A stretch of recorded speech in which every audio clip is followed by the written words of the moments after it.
Salah satu pesan yang saya ingat dari almarhum Syekh Ali Jaber, jangan tidur sebelum membaca surat Al-Mulk. 30 ayat yang membuat orang diberikan syafaat selamat dari siksa kubur. Beliau ceritakan suatu saat beliau ambil air wudhu di malam hari, lalu sholat witir, lalu beliau tidur. Setelah itu beliau lihat dalam mimpi diri beliau sendiri di dalam kubur. Lalu muncul cahaya di dalam kubur datang kepada beliau. Lalu Syekh Ali Jaber berteriak, "Siapa kau?" Dan cahaya itu berkata, "Saya surat Al-Mulk, Tabarakalladzi biyadihil mulk." Beliau di malam itu lupa membaca Al-Mulk, lalu terbangun dari tidurnya dan langsung mengambil air wudhu dan kembali membaca surat Al-Mulk. Lalu beliau tidur kembali. Beliau katakan, "Tolong sampaikan pesan ini, jangan tidur sebelum membaca surat Al-Mulk, karena kita tidak tahu kapan saatnya menghadapi kematian." Jangan di skip, ambil pelajaran dari kisah ini. Masih ingat Freddy Budiman, bandar narkoba kelas kakap yang selundupkan jutaan butir ekstasi? Atas perbuatannya, jaksa memvonis Freddy dengan hukuman maksimal eksekusi mati. Tapi Allah masih sayang sama beliau. Allah siapkan rencana akhir hidup yang baik untuk beliau. 2 hari sebelum dieksekusi mati, beliau hatam Quran 7 kali dalam sehari. Lalu Freddy minta izin kepada kejaksaan sebagai permintaan terakhirnya. Yang pertama, tolong izinkan saya pada saat sebelum ditembak mati mengucapkan kalimat La ilaha illallah Muhammad Rasulullah. Yang kedua, tolong mata yang ditutup kain hitam dibuka, karena saya ingin melihat dosa-dosa saya yang terlalu banyak. Dan semua permintaannya dikabulkan. Betapa bahagianya almarhum meninggal dunia dengan penuh persiapan. Teman-teman, kita semua juga sama. Sudah Allah vonis mati, hanya belum tahu waktunya kapan. Dunia tak lagi bercanda. Ulama-ulama satu persatu Allah sudah panggil. Bencana mulai berdatangan. Perpecahan di mana-mana. Teman-teman, akhir zaman hampir selesai. Sudah sampai mana persiapan kita menghadapi kehidupan yang gak ada ujungnya? Sudah siapkah kita menghadapi fase kubur, mizan, mahsyar, surga atau neraka?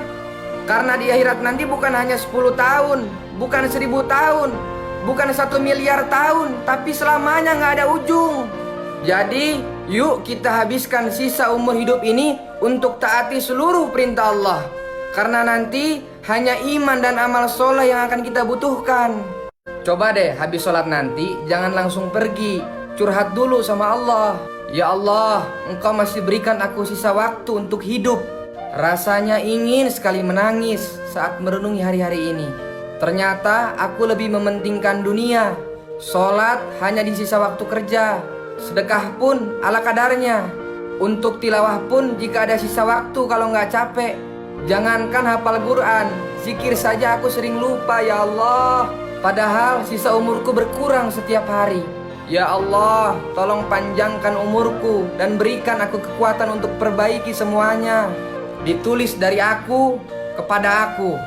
Ketika sudah berada di alam kubur, orang-orang berkata, "Wahai Rob kami telah melihat dan mendengar, maka kembalikanlah kami ke dunia, kami akan mengerjakan amal soleh." Ulama katakan, walaupun mereka minta dikembalikan ke dunia hanya 1 detik, walaupun mereka menangis sampai air mata habis keluar darah habis keluar nanah, sesungguhnya Allah tidak akan kembalikan mereka ke dunia walau hanya 1 detik. Karena ketika sudah di alam kubur, Allah tampakkan ganjaran setiap amal yang kita kerjakan di dunia ini sebesar apa, sehingga semua orang kaget dan menyesal ingin kembali ke dunia untuk beramal walau hanya 1 detik. Sebelum itu terjadi, mumpung kita masih di dunia, manfaatkan setiap detik di hidup kita untuk taat sama Allah. Karena 1 detik kita di dunia saat ini sangat berharga untuk mereka yang ada di kubur. Heran, masih ada orang yang ngomong, santai aja lah, umat muslim ini mau buat dosa sebanyak apapun, toh ujung-ujungnya masuk surga. Hey bro, yang baik hati dan tidak sombong, sini gue kasih tahu. Emang bener, ujung-ujungnya masuk surga. Pertanyaannya, emang lu tahu berapa lama dicuci di neraka? Emang lu kuat? 1 hari di neraka sama dengan 1000 tahun di dunia. Api neraka itu 70 kali lipat lebih panas dari api dunia. Makanannya buah zakum, lelehan logam yang mendidih di dalam perut. Minumannya hamim, air mendidih yang membuat usus terputus saking panasnya. Tiada hari tanpa menerima siksaan. Yakin sanggup? Nggak usah marah kalau ada teman kamu yang datang pas ada butuhnya doang. Karena perlakuan kita ke Allah pun sama. Kita datang ke Allah pas ada butuhnya doang. Coba deh belajar, mulai dari sekarang deketin Allah nggak peduli kondisi kita lagi seneng atau susah. Kalau lagi susah, sabar, minta pertolongan sama Allah. Kalau lagi senang, syukur, karena itu pemberian dari Allah. Kalau kita apa-apa ingat sama Allah, Allah juga apa-apa ingat sama kita. Seburuk apapun akhlakmu, serumit apapun pikiranmu, sesibuk apapun urusanmu, tetaplah jaga sholatmu. Karena kalau kau kehilangan sholatmu, kau akan kehilangan segalanya. Tapi saya kerjanya masih riba. Sholat, tapi saya masih gemar narkoba. Sholat, tapi saya masih suka berantem sama orang.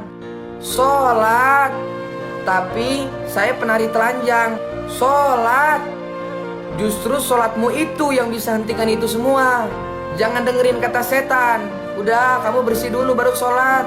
Udah, kamu bersih dulu baru ngaji. Karena Allah sendiri yang bilang sholat itu dapat mencegah dari perbuatan keji dan mungkar. Viral di bumi itu biasa, tapi kalau viral di langit itu baru luar biasa.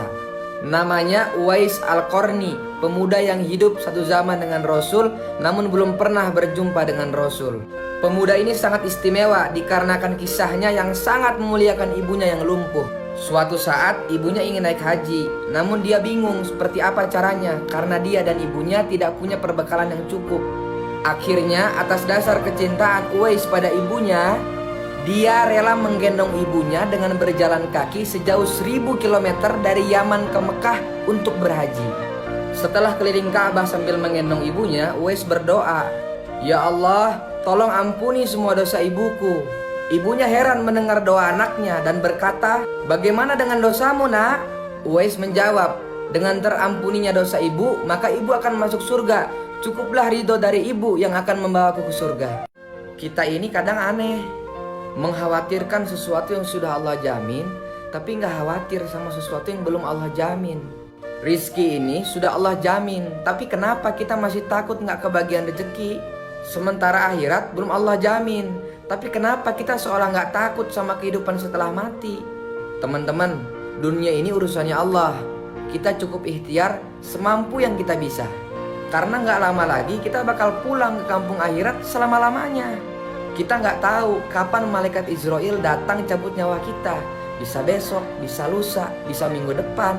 Maka sekarang buat komitmen dengan diri kita sendiri bahwa sisa umur hidup ini akan kita gunakan untuk taati seluruh perintah Allah.